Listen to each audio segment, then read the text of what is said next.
بسم الله الحمد لله والصلاة والسلام على رسول الله وعلى آله وصحبه ومن والاه. اللهم انفعنا بما علمتنا وعلمنا ما ينفعنا وزدنا علما. رب اشرح لي صدري ويسر لي أمري واحلل عقدة من لساني يفقهوا قولي. سبحانك لا علم لنا إلا ما علمتنا إنك أنت العليم الحكيم. رب يسر ولا تعسر وتمم بالخير وبك نستعين. أعوذ بالله من الشيطان الرجيم. بسم الله الرحمن الرحيم. قل هل من شركائكم من يبدأ الخلق ثم يعيده قل الله يبدأ الخلق ثم يعيده فأنى تؤفكون. قل هل من شركائكم من يهدي إلى الحق قل الله يهدي للحق أفمن يهدي إلى الحق أحق أن يتبع أم من لا يهدي إلا أن يهدى فما لكم كيف تحكمون. وما يتبع أكثرهم إلا ظنا ان الظن لا یغنی من الحق شیئا ان اللہ علیم بما یفعلون. پچھلی آیات میں دلائل عقلیہ کا ذکر چل رہا تھا توحید کے اس بات کے لیے اور شرک کی مختلف اقسام کے رد کے لیے. تو پہلے تو کہا کہ قل هل من شرکائکم من یبدأ الخلق ثم یعیدہ، کیا تمہارے معبود جن کو تم نے معبود سمجھ رکھا ہے ان میں سے کوئی ایسا ہے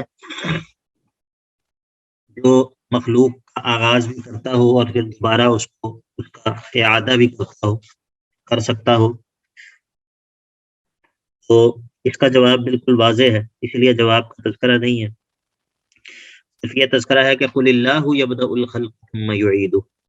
جس ذات کی عبادت موحدین کرتے ہیں وہ یہ کام کرتی ہے، ذات کے تخلیق کی ابتدا کرتی ہے اور پھر اس کو دوبارہ لوٹاتی ہے.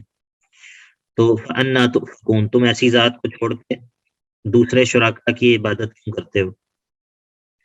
پھر بات کی شرک تحلیلی و تحریم کی، یا بغیر دلیل کے کسی کی اتباع کرنے کی، کہ وہ ہدایت جو ہے وہ تو وحی میں ہے، تو اگر وحی کے بغیر کوئی کسی کی رہنمائی کرتا ہے تو وہ اس قابل نہیں ہے کہ اس کی اتباع کی جائے.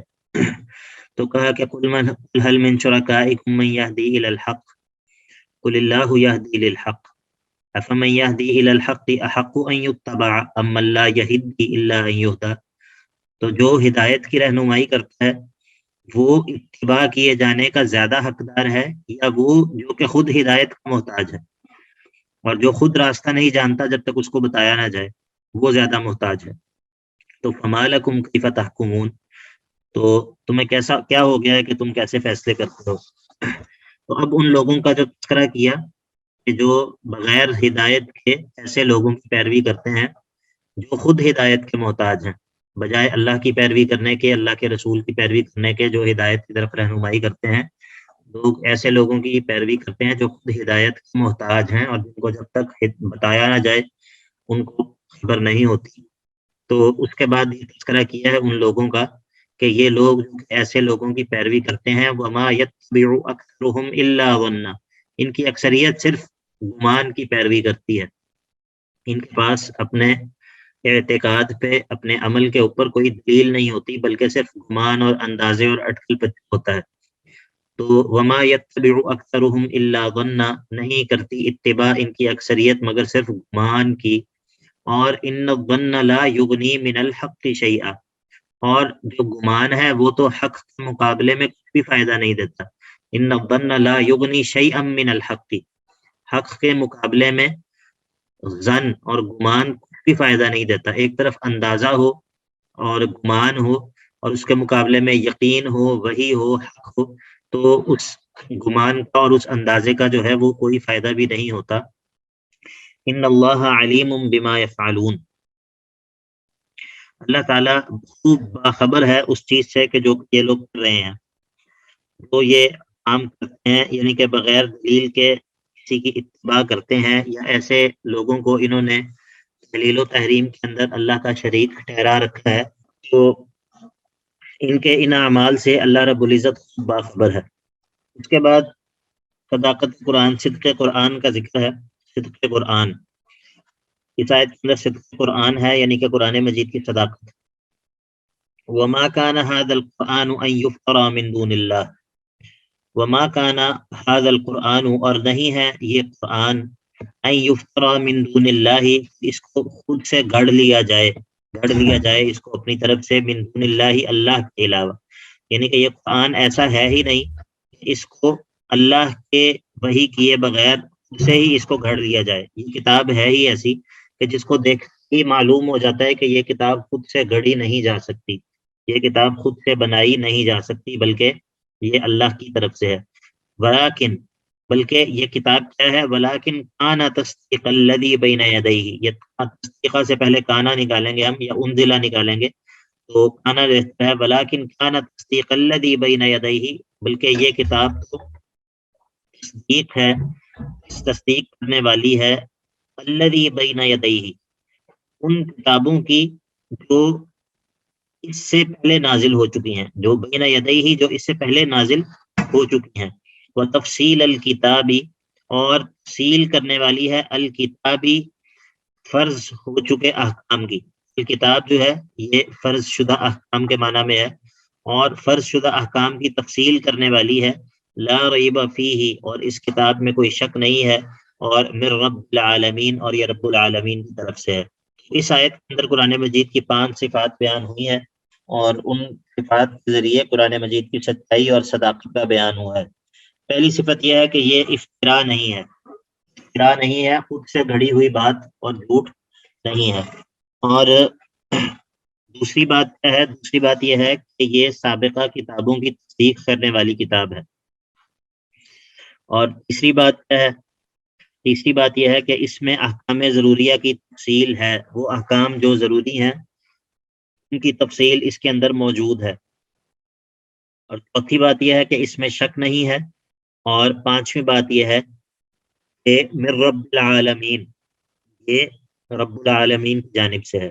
تو اس کو کہتے ہیں صدق قرآن، قرآن مجید کی صداقت کا بیان. اس کے بعد جو آیت ہے اس کو ہم کہتے ہیں تحدی، آیت تحدی. تحدی کا کیا معنی ہوتا ہے؟ کوئی بتائے گا؟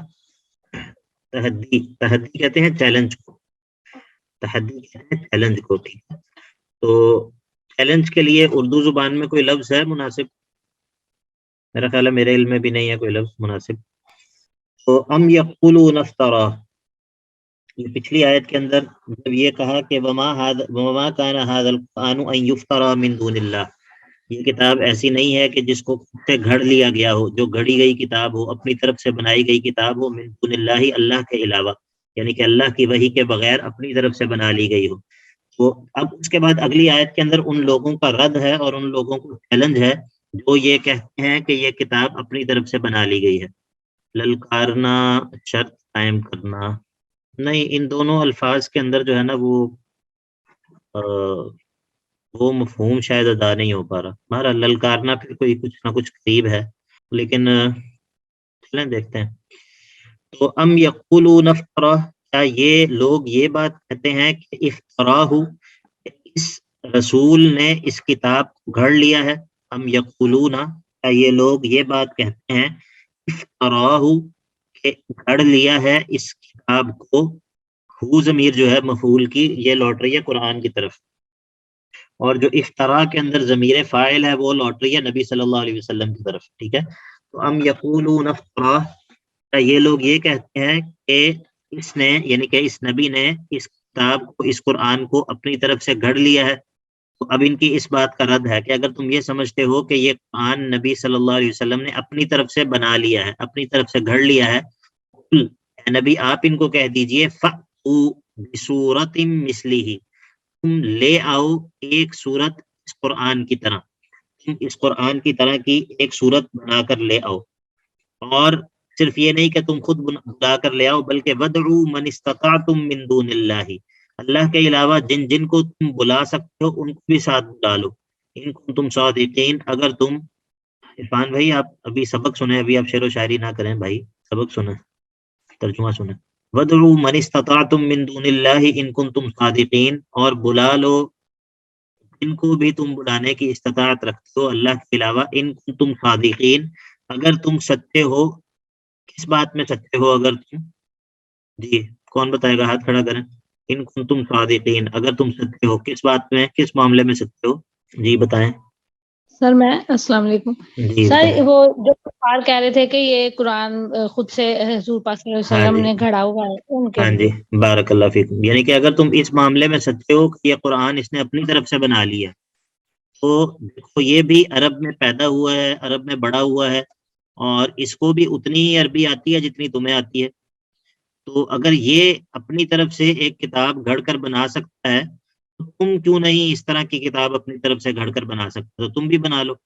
تم چلو پوری کتاب نہیں، ایک صورت جو ہے نا وہ اس طرح کی بنا لو جو کہ اس کتاب کے معیار پر پوری اترتی ہو، اس کتاب کے معیار کے مطابق ہو.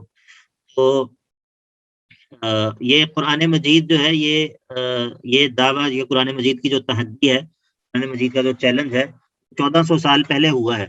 اور 1400 سال کے بعد کوئی بھی ایسا کلام تاریخ نے محفوظ نہیں رکھا تو کہ اس معیار کا ہو کہ جس کو قرآن کے مقابلے میں پیش کیا گیا ہو.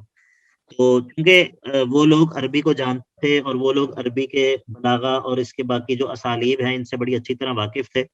اور جو عرب لوگ تھے وہ کلام کے جو مختلف معیارات ہوتے ہیں ان کو جج کرنے کی صلاحیت رکھتے تھے.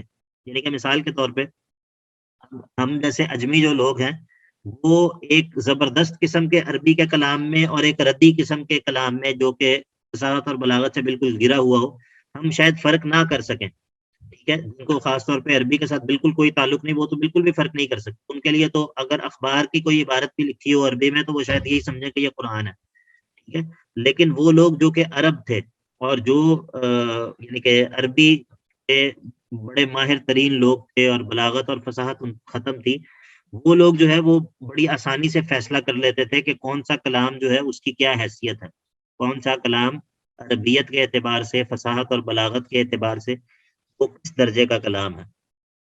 تو ان لوگوں کے سامنے یہ چیلنج جو ہے ان کو کیا گیا. تو اس کو کہتے ہیں آیت تحدی. آیت تحدی یعنی کہ وہ آیت جس کے اندر تحدی ہے، جس کے اندر چیلنج ہے. تو اگر تم یہ کہتے ہو کہ اس نے یہ کتاب اپنی طرف سے گھڑ لی ہے، تو تم بھی اگر سچے ہو اپنے اس الزام میں، تو تم بھی ایک اس جیسی صورت بنا کر لے آؤ. تو جب یہ کہا کہ ان کنتم صادقین، اگر تم سچے ہو، اب اگلی آیت میں اس کا جواب ہے کہ نہیں، یہ سچے نہیں ہے. اصل میں یہ قرآن کی تکذیب کرتے ہیں کیونکہ ان کو قرآن کی سمجھ نہیں آئی، انہوں نے قرآن کا احاطہ نہیں کیا، اور کیونکہ ان کا علم جو ہے وہ اس سے قاصر رہ گیا، تو اس وجہ سے یہ قرآن کا انکار کرتے ہیں. بل بات یہ نہیں ہے کہ یہ جو ہے وہ اپنے دعوے میں سچے ہیں، بلکہ بات یہ ہے کہ کذبوا، انہوں نے جھٹلا دیا ہے، بما، اس چیز کو کہ جو لم یحیطوا بعلمہ، کہ جس چیز کے علم کا یہ احاطہ نہیں کر سکے.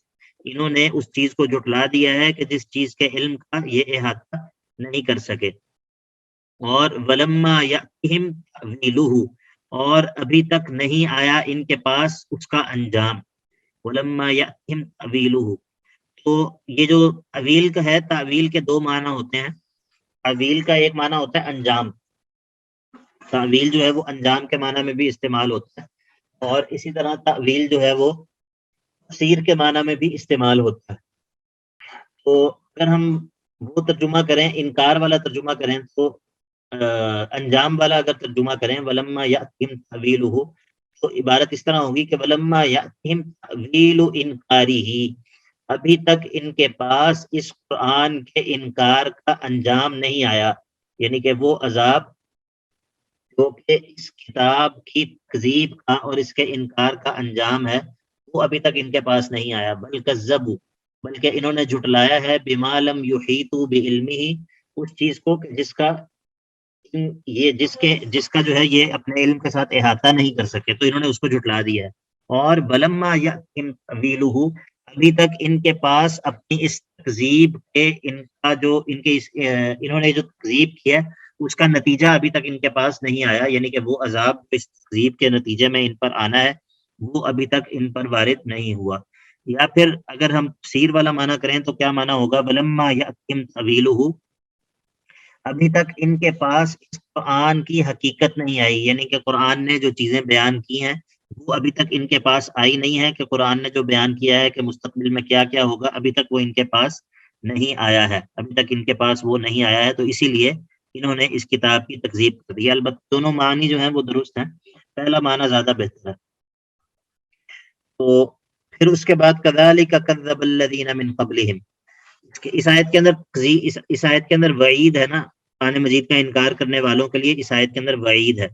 کہا کہ کذالک کذب الذین من قبلہم، یہ اگر ان لوگوں نے تکذیب کی ہے تو کوئی نئی بات نہیں ہے، اسی طرح تکذیب ان لوگوں نے کی تھی جو ان سے پہلے تھے. کذالک، اسی طرح، کذب، تکذیب کی تھی، الذین من قبلہم، ان لوگوں نے جو ان سے پہلے تھے. فانظر، بس آپ دیکھ لیجئے کہ کیف کان عاقبۃ الظالمین، ظالموں کا انجام پھر کیا ہوا، ظالموں کا انجام اور عاقبت کیا نکلا، ظالموں کا نتیجہ کیا نکلا، وہ آپ دیکھ لیجئے. تو جو پچھلے کافروں کا تکذیب کے نتیجے میں انجام ہوا وہی جو ہے وہ ان کا بھی ہوگا. تو اس کو کہتے ہیں وعید، وعید لانکار القرآن، ٹھیک ہے، یا وعید لمنکری القرآن، قرآن کے منکروں کے لیے وعید. تو پیچھے چونکہ قرآن مجید کا منزل من اللہ ہونا ثابت کیا ہے، جس طرح وما کان ھذا القرآن ان یفترى والی آیت میں قرآن مجید کا صدقہ ہونا، اس کا اعلان کیا، اور اس کے بعد جو لوگ کہتے ہیں کہ یہ خود سے گڑھ لیا ہے ان کو چیلنج کیا، اور پھر اس کے بعد ان کو وعید ہے کہ جو پہلے جن لوگوں نے اللہ تعالیٰ کی کتابوں کو جھٹلایا ان کا انجام کیا ہوا وہ دیکھ لو. تو جو ان کا انجام ہوا وہی انجام تمہارا بھی ہوگا. تو یہی وعید لمنکری القرآن، اگلی آیت کا بھی یہی عنوان ہے، وہی وعید کا سلسلہ جاری ہے. ومنہم، ان میں سے بعض وہ ہیں کہ جو من یؤمن بہ، جو اس پر ایمان لے آئیں گے. ومنہم، اور ان میں سے بعض وہ ہیں جو من لا یؤمن بہ، جو اس کتاب پر ایمان نہیں لائیں گے. تو جو لوگ اس کتاب پر ایمان نہیں لائیں گے وہی مفسد ہیں، وہی لوگ مفسد ہیں. ومن لا یؤمن بہ هم المفسدون، یا فهو المفسد، وہی مفسد ہے. اور وربک اعلم بالمفسدین، اور اللہ تعالیٰ خوب علم رکھتا ہے مفسدین کے بارے میں، فساد والے لوگوں کے بارے میں جو کہ اس کتاب پر ایمان نہیں لے کر آئیں گے. ٹھیک ہے، تو یہ وہی وعید کا سلسلہ ہی ہے جو کہ قرآن مجید کا انکار کرنے والوں کے لیے وعید ہے. وَإِن كَذَّبُوكَ، اور اگر یہ آپ تکذیب کریں. اس آیت کا عنوان کیا ہے؟ اس آیت کا عنوان ہے تسلی، اللہ کے نبی علیہ الصلوۃ والسلام کے لیے تسلی. وَإِن كَذَّبُوكَ، اگر یہ آپ کی تکذیب کرتے ہیں تو فَقُل لِّي عَمَلِي وَلَكُمْ عَمَلُكُمْ، بس آپ کہہ دیجئے کہ میرے لیے میرا عمل ہے، اور وَلَكُمْ عَمَلُكُمْ، اور تمہارے لیے ہے تمہارا عمل. اگر یہ آپ تکذیب کرتے ہیں تو آپ پریشان ہونے کے بجائے بس ان کو یہ کہہ دیجئے کہ لی عملی وَلَكُمْ عَمَلُكُمْ، میرے لیے میرا عمل ہے اور تمہارے لیے تمہارا عمل ہے. انتم بریئون مما اعمل، بری ہو، تم بری ہو، بیزار ہو، مما اعمل، اس عمل سے کہ جو میں کرتا ہوں، میرے اعمال سے تم بری ہو. وَأَنَا بَرِيءٌ مِّمَّا تَعْمَلُونَ، اور میں بری ہوں ان کاموں سے جو تم کرتے ہو. تو یہ اظہار برات ہے اس کے اندر کہ اگر تم جو ہے وہ ایمان نہیں لاتے، اگر اے نبی صلی اللہ علیہ وسلم اگر یہ آپ تکذیب کرتے ہیں تو آپ ان سے بیزاری کا اعلان کر دیں. آپ جو ہے وہ اس بات کے مکلف نہیں ہیں کہ آپ ضرور ہی ان سے کچھ منوائیں، اور یہ اگر مانے نہ تو آپ جو ہے وہ پریشانی کی وجہ سے ہی آپ جو ہے وہ اپنی جان دے دیں. آپ کو پریشان ہونے کی ضرورت نہیں ہے. اگر یہ آپ کو جھٹلاتے ہیں تو آپ بس ان کو کہیے کہ تمہارا عمل تمہارے ساتھ ہے اور میرا عمل میرے ساتھ ہے، میں تمہارے عمل سے بری ہوں، تم میرے عمل سے بری ہو. یہ وہی بات ہے جو سورۃ الکافرون کے اندر ہے، لکم دینکم ولی دین. وَإِن كَذَّبُوكَ فَقُل لِّي عَمَلِي وَلَكُمْ عَمَلُكُمْ أَنتُمْ بَرِيئُونَ مِمَّا أَعْمَلُ وَأَنَا بَرِيءٌ مِّمَّا تَعْمَلُونَ. اس آیت کا عنوان کیا ہے؟ تسلی. تسلی، اس آیت کا عنوان ہے تسلی. تو وَمِنْهُم مَّن يَسْتَمِعُونَ إِلَيْكَ، ابھی یہ تسلی پر ہی مشتمل آیات، نو آیات. وَمِنْهُم مَّن يَسْتَمِعُونَ إِلَيْكَ، اور ان میں سے بعض وہ ہیں جو کان لگا کر آپ کی طرف سنتے ہیں. آپ یعنی کہ یہ کان لگا کر سننا جو ہے یہ ظاہر کے اعتبار سے ہے، یعنی کہ وہ ظاہر ایسے کرتے ہیں جیسے بڑے غور سے آپ کی باتوں کو سن رہے ہیں. وَمِنْهُمْ، اور ان میں سے بعض وہ ہیں مَن يَسْتَمِعُونَ إِلَيْكَ، جو کان لگا کر آپ کی باتوں کو سنتے ہیں. أَفَأَنْتَ تُسْمِعُ الصُّمَّ وَلَوْ كَانُوا لَا يَعْقِلُونَ، کیا آپ بہروں کو سنوا سکتے ہیں اگرچہ وہ عقل ہی نہ رکھتے ہوں، اگرچہ وہ عقل نہ رکھتے ہوں، کیا آپ بہروں کو سنوا سکتے ہیں؟ یعنی کہ یہ وہ لوگ جو کہ صرف اعراض اور استہزاء کے لیے جو ہے وہ آپ کے سامنے ایسے ظاہر کرتے ہیں گویا کہ آپ کی بات کو بڑے غور سے سن رہے ہیں، کان لگا کے سن رہے ہیں، لیکن وہ ان کے دل جو ہے وہ غافل ہوتے ہیں اور وہ ان کا مقصد بات سننا ہوتا ہی نہیں ہے۔ تو اللہ کے نبی علیہ الصلوۃ والسلام کو کہا جا رہا ہے کہ ایسے لوگ بہروں کی طرح ہیں، اور آپ جو ہے وہ اس طرح بہروں کو سنوا سکتے ہیں۔ تو جس طرح بہرے کو قرآن کو کان لگانے سے فائدہ نہیں مل سکتا، اسی طرح اس طرح کے ضدی لوگوں کو بھی ظاہر کرنے سے کہ ہم بہت غور سے آپ کی بات سن رہے ہیں، ان کو کوئی فائدہ نہیں ہوگا۔ تو اس میں بھی آپ کے لیے تسلی ہے کہ آپ جو ان کو دعوت دے رہے ہیں اور یہ آپ کی بات نہیں مان رہے، تو اس میں آپ کا قصور نہیں ہے، اس میں آپ کو پریشان نہیں ہونا چاہیے۔ اصل میں جو محل ہے وہ ہی قابل نہیں ہے اس بات کہ وہ اس کو قبول کرے۔ اگر آپ جو ہے وہ کسی بہرے کو بات سمجھانا چاہ رہے ہیں اور اس کو وہ بات سمجھ نہیں آ رہی اور اسے سنائی نہیں دے رہی، اس میں آپ بات کرنے کا قصور نہیں ہے، بلکہ اس کے کانوں کے اندر وہ صلاحیت ہی نہیں ہے کہ وہ آپ کی بات کو سن سکے۔ تو یہ وہی بات ہے یہاں پر، ٹھیک ہے؟ تو اس کو کہتے ہیں تسلی۔ آپ اس میں کوئی قصور نہیں ہے۔ اور وَمِنْهُمْ مَنْ يَنْظُرُ إِلَيْكَ، اور بعض اس میں سے وہ ہیں جو بڑے غور سے آپ کی طرف دیکھتے ہیں، اور ان کا مقصد آپ کی بات سننا نہیں ہوتا، بلکہ مقصد یہی ہوتا ہے کہ آپ یہ ظاہر کریں کہ ہم بڑے غور سے آپ ارشادات کو سن رہے ہیں۔ أَفَأَنْتَ تَهْدِي الْعُمْيَ وَلَوْ كَانُوا لَا يُبْصِرُونَ، کیا آپ اندھوں کو ہدایت دے سکتے ہیں اگرچہ وہ نہ دیکھتے ہوں؟ تو جس طرح یہ لوگ ظاہر غور سے آپ دیکھ رہے ہوتے ہیں لیکن ان کا مقصد آپ دیکھنا نہیں ہوتا، تو ان کی مثال ایسے ہی ہے کہ گویا کہ یہ اندھے ہیں، اور جو اندھا ہو آپ اس کو کچھ دکھا نہیں سکتے، آپ اس کی رہنمائی نہیں کر سکتے۔ تو اس وجہ سے کہا کہ أَفَأَنْتَ تَهْدِي الْعُمْيَ وَلَوْ كَانُوا لَا يُبْصِرُونَ۔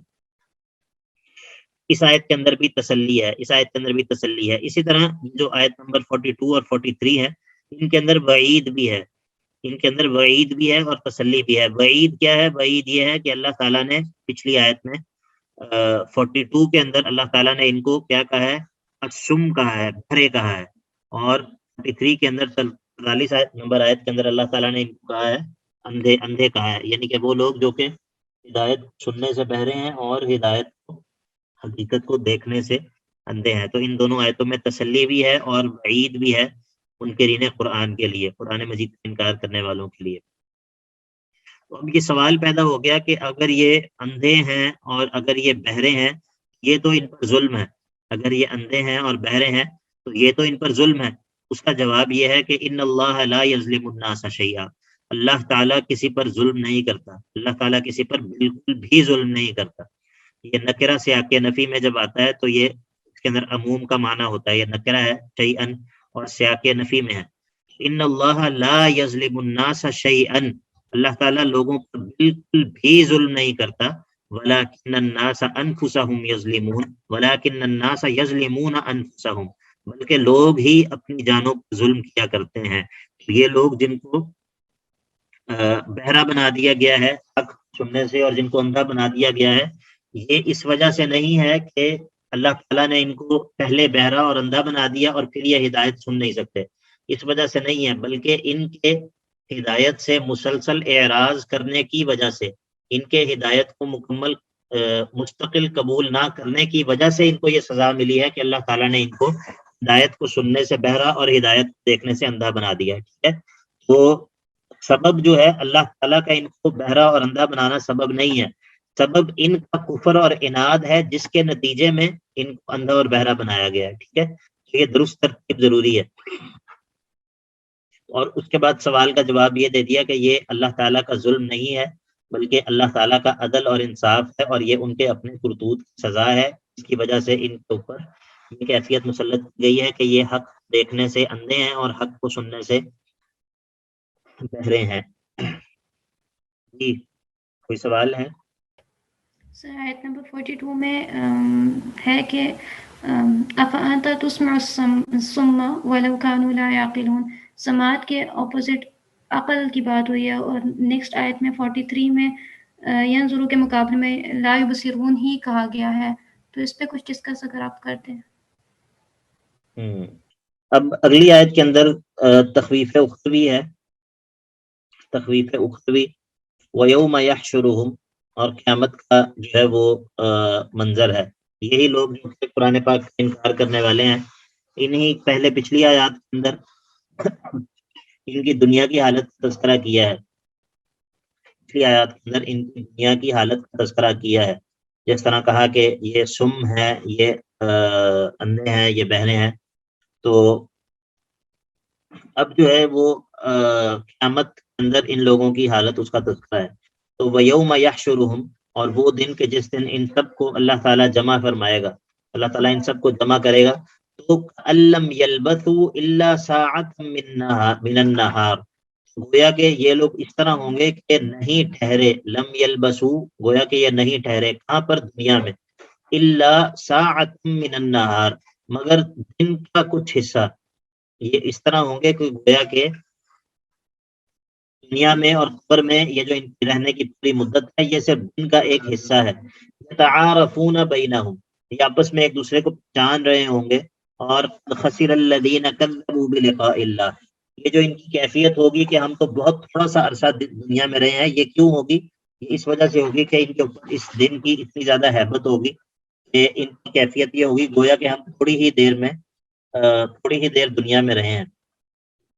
اب یہ سبب ہے کہ کیوں ان کی حالت کیوں ہوگی، تو وہ سبب یہ ہے کہ قد خسر الذین کذبوا بلقاء اللہ، تو یقیناً خسارہ اٹھایا ہے ان لوگوں نے، الذین کذبوا بلقاء اللہ، جن لوگوں نے اللہ تعالیٰ کی ملاقات تکذیب کی ہے، اللہ تعالیٰ کی ملاقات کا انکار کیا ہے. وما كانوا مهتدین، اور نہیں تھے وہ لوگ ہدایت پانے والے.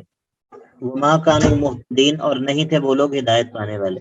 تو یہ قد خسر الذین کذبوا بلقاء اللہ سے سبب ہے اس ہیبت کا، تو ان لوگوں کے اوپر قیامت کی دن تاری ہے، اس کے سبب کا بیان ہے.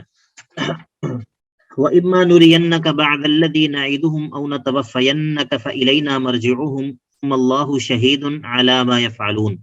وَإِمَّا نُرِيَنَّكَ، اور اگر ہم آپ کو دکھا دیں، بَعْضَ الَّذِي نَعِدُهُمْ، بعض اس چیز کا کہ جو ہم نے ان سے وعدہ کیا ہے، اگر ہم آپ کو اس عذاب کا بعض حصہ دکھا دیں، اس عذاب کا ہم نے ان کافروں سے وعدہ کیا ہے، او نتوفینک، یا پھر ہم آپ کو پوری طرح اٹھا لیں، تو فإلینا مرجعہم، دونوں صورتوں میں ان کا لوٹنا تو میری ہی طرف ہے. دونوں صورتوں میں آپ کو ہم دنیا کے اندر ان کا عذاب دکھا دیں، یا پھر آپ کو ان کا عذاب دکھانے سے پہلے ہی آپ کو ہم اپنے پاس بلا لیں. ان دونوں صورتوں میں فإلینا مرجعہم، ان کا لوٹنا تو میری ہی طرف ہے. تو یعنی کہ اگر آپ کو دنیا کے اندر ان کا عذاب دکھایا جائے یا نہ دکھایا جائے، آپ اس کے لیے پریشان ہونے کی ضرورت نہیں ہے. بالآخر انہوں نے آنا تو میرے پاس ہی ہے، اور ان کے تمام اعمال کو بھی میں جانتا ہوں، تو میں ان سے خود ہی نپٹ لوں گا. اس آیت کے اندر تسلی بھی ہے، اور تخویف بھی ہے، اور وعید بھی ہے. اس آیت کے اندر یہ تینوں چیزیں موجود ہیں. تسلی کس طرح ہے؟ تسلی اس طرح ہے کہ اللہ کے نبی علیہ الصلوۃ والسلام کو یہ کہا جا رہا ہے کہ آپ کو ان کا عذاب دکھایا جائے یا نہ دکھایا جائے، آپ پریشان مت ہوں، اللہ تعالیٰ ان کو جانتا ہے، خوب اچھی طرح ان کے اعمال کو جانتا ہے، وہ ان سے نپٹ لے گا، تو آپ تسلی رکھیں. اور تخویف اور وعید اسی لیے ہے کہ اس کے اندر ان کے لیے عذاب کی خبر ہے، یا تو دنیا میں ان کو عذاب دیا جائے گا، یا پھر اگر دنیا میں بچ گئے تو آخرت میں تو عذاب ہے ہی ہے. تو اسی لیے کہا کہ فإلینا مرجعہم، میری ہی طرف ان لوگوں کو لوٹنا ہے. اور ثم اللہ شہید علی ما یفعلون، اور اللہ خوب گواہ ہے اس عمل پر جو یہ لوگ کرتے ہیں. وَلِكُلِّ أُمَّةٍ الرَّسُولِ، اس آیت میں تخویف اخروی ہے. وَلِكُلِّ أُمَّةٍ الرَّسُولِ، اور ہر امت کے لیے ایک رسول ہے. اس آیت کے دو معنی ہیں، ذرا توجہ سے سن لیں. وَلِكُلِّ أُمَّةٍ الرَّسُولِ، اور ہر امت کے لیے ایک رسول ہے. فَإِذَا جَاءَ رَسُولُهُمْ، جب ان کے پاس ان کا رسول آئے اور وہ اس کی تکذیب کر دیں. فَإِذَا جَاءَ رَسُولُهُمْ، جب ان کے پاس ان کا رسول آئے اور وہ اس کی تکذیب کر دیں. قُضِیَ بَیْنَهُمْ، ان کے درمیان فیصلہ کر دیا جاتا ہے، بالقسط، انصاف کے ساتھ. وَهُمْ لَا يُظْلَمُونَ، اور ان پر ظلم نہیں کیا جاتا. اگر یہ معنی کیا جائے فَإِذَا جَاءَ رَسُولُهُمْ سے مراد یہ لیا جائے کہ جب ان کا رسول دنیا میں ان کے پاس آ جائے پیغام لے کر، اور وہ اس کا انکار کر دیں، تو ان کا فیصلہ کر دیا جاتا ہے. اس صورت میں شاید کا تعلق جو ہے وہ دنیا کے ساتھ. لیکن اگر یہ معنی کیا جائے کہ وَلِكُلِّ أُمَّةٍ الرَّسُولِ، ہر امت کے لیے ایک رسول ہے، اور فَإِذَا جَاءَ رَسُولُهُمْ، یہ اور جب ان کے پاس ان کا رسول آ جائے گا قیامت والے دن ان کے بارے میں گواہی دینے کے لیے، قیامت والے دن ان کے بارے میں گواہی دینے کے لیے، کیونکہ جس طرح